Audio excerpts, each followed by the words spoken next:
ESI Group, un éditeur de logiciels français, qui est un des rares français les leaders mondiaux dans ce métier. Vous pouvez présenter un petit peu l'historique de ESI, nous expliquer aujourd'hui quel est le positionnement de l'entreprise, tout ça en quelques mots, s'il vous plaît. Oui, bonjour à tous. Donc ESI Group est une société qui a 40 ans d'existence désormais, fondée en 1973 par son PDG actuel, Alain Rouvray, toujours PDG. C'est une société qui est localisée sur le secteur du prototypage virtuel. Donc on fait des softs, on construit on développe et vend des logiciels à destination des entreprises, essentiellement des constructeurs. Notre plus grosse activité, c'est sur la construction automobile, mais tout ce qui est construction navale, aéronautique, etc. également. Donc le prototypage virtuel, en deux mots, pour illustrer le crash test. Un prototype physique est construit par un constructeur automobile et est balancé une fois dans un mur pour vérifier s'il peut être certifié en termes de résistance, de sécurité, etc. Bon, au lieu de faire ça avec un prototype physique qui coûte entre 1 et 10 millions d'euros à construire, vous faites ça 10 000 fois virtuellement, donc avec des modèles aux éléments finis, 20 millions d'éléments finis, et vous passez ça dans nos modules de résistance des matériaux, de crash test, d'acoustique, d'électromagnétisme, etc., de manière à faire tous les tests possibles et imaginables virtuellement avant de construire enfin un prototype physique à la fin et de vérifier que tous les tests virtuels ont été vérifiés. Donc ça fait gagner évidemment du temps et surtout beaucoup d'argent à tous les constructeurs de faire ces tests-là virtuellement avant de faire le test physique. Donc il y a toute la partie test, notre offre de produits est sous toute la partie test, comme je l'ai dit, de résistance, de sécurité, d'électromagnétisme, d'acoustique, de pénétration dans l'air, etc. Excusez-moi. De pénétration dans l'air, etc., mais également sur la construction. Parce qu'une fois que vous avez développé votre modèle, vous avez peut-être envie de voir comment vous allez pouvoir construire les tôles, la forme de la voiture. Vous avez fait certaines formes de tôles. Eh bien, il faut, pareil, de la même manière, faire des presses spécifiques ou des moules spécifiques pour que les tôles aient la bonne forme, la bonne résistance. Et ça aussi, on le virtualise. Parce que construire une presse ou un moule où à la fin on s'aperçoit que la résistance, la forme n'est pas exactement la même, c'est pareil, vous baignez et ça vous a coûté entre 1 et 10 millions. Donc on virtualise la construction également, donc le coulage, la fonderie, les soudures, etc., virtuellement. Voilà. Donc c'est un marché qui s'élargit au fil du temps. Est-ce qu'à terme, on pourra avoir un potentiel de croissance extrêmement important vers d'autres domaines d'activité ? Alors les domaines d'activité, les secteurs sont quand même essentiellement sur la partie industrielle. Quand même. Donc, après, on s'étend également sur des secteurs aujourd'hui un petit proches de l'électromagnétisme. Hein. Ce genre de choses, par exemple, nécessite aussi beaucoup de technologies que nous avons aujourd'hui. Nous travaillons un petit peu dans ce genre d'activité également. Le développement que l'on pressent, c'est plutôt le développement de l'industrie elle-même. Beaucoup de personnes parlent en termes journalistiques, l'industrie 4.0, c'est les Allemands qui disent ça, ou le Second Machine Age. Moi j'ai l'habitude d'appeler ça un petit peu l'industrie Minority Report pour ceux qui ont vu le film. L'industrie du futur, c'est quoi ? C'est des usines quasiment vides, entièrement robotisées, entièrement automatisées, avec une petite armée de cols blancs tout autour. Des informations, des datas qui sont transférées. Ces usines, par exemple, sont en Pologne, en Brésil ou n'importe où. Les datas sont transférées du siège de Volkswagen directement et les usines se mettent à produire. Et c'est ce marché-là qui est annoncé, dont on pressent, donc si on lit la presse, l'industrie 4.0, ce développement-là de l'industrie de plus en plus virtuelle, de plus en plus interconnectée, est annoncé, et c'est ce marché-là qu'on va adresser. C'est ce marché-là sur lequel on est idéalement positionné pour pouvoir l'adresser. Et on l'attend, tout le monde l'attend. Et donc là, après, les perspectives d'évolution sont, on ne sait pas, à 20-25% de croissance minimum, et ça, on n'en sait rien, on va dire. Alors, on parle beaucoup d'Dassault Systèmes parmi les grands éditeurs de logiciels français. On peut expliquer un petit peu quelle est la différence de positionnement entre ESI et Dassault Systèmes ? Où est-ce que vous vous situez l'un et l'autre ? Alors, on est à la fois concurrent et pas vraiment concurrent. On est effectivement dans le même secteur, ce qu'on appelle le PLM, Product Life Management. Donc, c'est grosso modo le marché global dans lequel on est nous-mêmes installés au niveau de la virtualisation et du prototypage virtuel. Maintenant, nous avons toute une palette, la palette entière des outils qui permettent de faire le prototypage virtuel. Comme je l'ai dit, la résistance des matériaux, l'acoustique, le manufacturing également, la visualisation 3D, etc. Sur chacun de ces, ce qu'on appelle des trades, sur chacune de ces lignes de produits, nous avons des concurrents. Dassault en étant sur la résistance sur les crash tests par exemple, ANSYS en sont d'autres, etc. Mais personne n'a la palette entière comme nous, donc personne n'est capable d'adresser vraiment ce qu'on appelle vraiment le prototypage virtuel. Donc on a des concurrents sur chacune de nos lignes de produits qui sont plus sous forme d'outils, tandis que nous sommes plutôt focalisés sur une sorte sur la solution prototypage virtuel. Donc c'est un peu compliqué parfois, mais on a l'habitude de dire que sur le prototypage virtuel, on est vraiment leader et numéro un, et on est les seuls effectivement à proposer cette palette entière. Alors, si on regarde un petit peu les résultats financiers maintenant, quelle est la croissance annuelle moyenne de l'entreprise et quelle devrait-elle être à l'avenir? Alors, c'est pas facile à comprendre nos chiffres parce qu'on est une entreprise mondiale.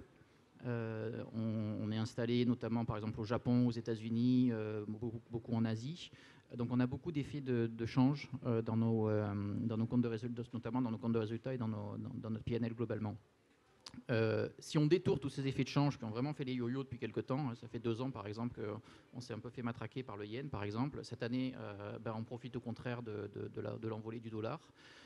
Mais si on détourne tous ces effets, donc on calcule toute notre croissance à taux constant, bon an, mal an, on est sur une croissance moyenne de 10%. 10% exactement sur l'activité licence. Notre activité, c'est 75% de vente de nos licences et 25% de consulting associé à la vente de ces licences. Donc le socle, c'est vraiment la vente des licences. Et là, on est bon an, mal an sur du 10%. Alors avec quelques effets particuliers de temps en temps, mais on est à peu près sur de croissance. Le consulting est un peu plus variable, mais on est à peu près sur ce trend-là.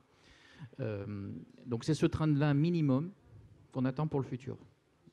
Nos comptes qui ont été diffusés sur le H1 dernier montraient à peu près la même chose, c'est-à-dire que cette fois-ci on était plutôt sur du 18%, mais avec un effet forex positif. Donc on revenait sur du 10% en moyenne. On s'attend à ce trend globalement à minima. De nouveau, après, quand l'industrie 4.0 sera vraiment là, on s'attend à un boost. Mais là, on ne sait pas. Alors en termes de rentabilité maintenant, est-ce que du fait d'une taille assez réduite, il y a un poids très important des frais marketing, des frais de commercialisation, qui fait que vous avez naturellement une marge beaucoup moins élevée que celle des grands éditeurs de taille mondiale? Et justement, quelle est à terme votre ambition en termes de marge opérationnelle? Alors oui, on a un effet de taille. On a un effet de dispersion géographique. Parce que non seulement il y a la taille, effectivement, on est aujourd'hui sur entre 110 et 120 millions de chiffre d'affaires aujourd'hui. Mais la dispersion géographique, on est installé dans plus de 40 pays, 32 entités dans plus de 40 pays. On n'a pas que des entités juridiques, on a aussi des bureaux délocalisés. Ça aussi, ça n'aide pas à optimiser les coûts, bien évidemment. Donc oui, on a un effet de taille. Aujourd'hui, notre rentabilité en termes d'EBITDA est de l'ordre de 10%. Donc ça fait 2 ans qu'on arrive un petit peu à redresser progressivement. On s'attend quand même à ce qu'à moyen terme, on arrive sur du 15%. C'est notre objectif. Je pense que c'est un objectif atteignable à moyen terme, effectivement. Quand je dis moyen terme, c'est sur du 2-3 ans. Et en termes capitalistiques, votre président fondateur est plutôt jeune dans le secteur des logiciels. Quelle est sa vision à terme de l'entreprise? Est-ce qu'on peut envisager un adossement ou alors est-ce qu'il entend la préserver, la maintenir indépendante? Alors, tout est ouvert. Il n'y a pas de tabou, effectivement. Bon, l'âge du capitaine est un sujet, vous imaginez, récurrent, même chez nous, donc on en parle souvent. Lui-même en parle à cœur ouvert, sans problème. Donc, tout est ouvert. La seule condition, on va dire, qu'il met, et sur laquelle on est tous derrière lui pour le soutenir sur ce sujet-là, c'est de conserver la stratégie d'unité de l'entreprise. C'est-à-dire que pourquoi pas se faire adosser capitalistiquement, effectivement, il est prêt à l'envisager, mais seulement si sa vision est conservée dans la structure future.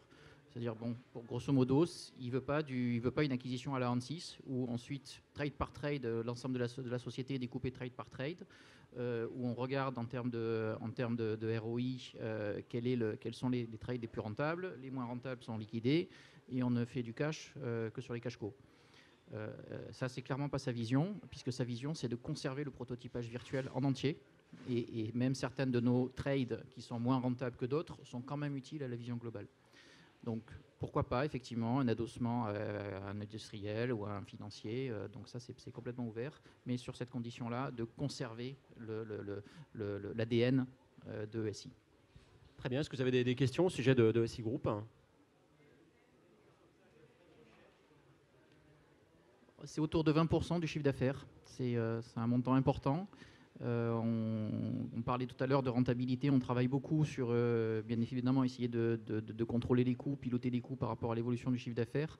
S'il y a bien un secteur sur lequel on ne lésine pas, c'est celui-là. Donc autant on essaie de réduire sur les parties S&M, G&A, frais administratifs ou frais de vente, mais sur la partie R&D, c'est pas sur quoi on lésine. Donc en général, on est toujours en croissance sur ces frais-là.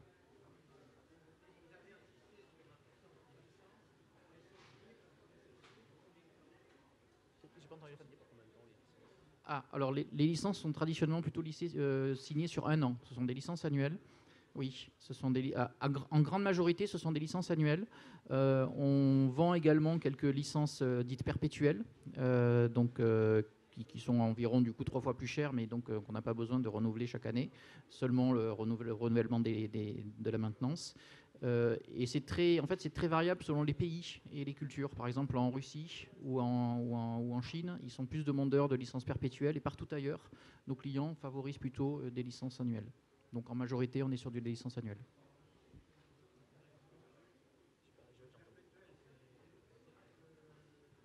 Il y a moins de récurrence.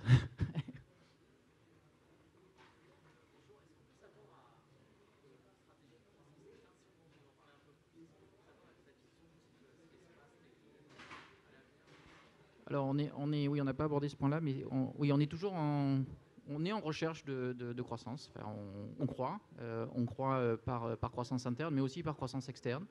En début d'année, on a fait 4 acquisitions, qui sont ce qu'on appelle des acquisitions de briques technologiques. Donc on est allé chercher des briques technologiques qu'on n'avait pas forcément chez nous, mais qui font partie de l'univers prototypage virtuel, comme la sécurité active ou comme le cloud, l'accès au cloud, etc. Donc on a toujours plusieurs casseroles sur le feu. On a signé récemment un nouveau contrat syndiqué, un nouveau crédit syndiqué avec nos banques pour nous permettre de nous développer de nouveau. Voilà, je crois qu'on est obligé de mettre un terme à cet entretien. Si vous voulez vous rendre sur le stand de ESI pour avoir davantage de questions et des réponses. Merci. J'y répondrai volontiers. Merci beaucoup.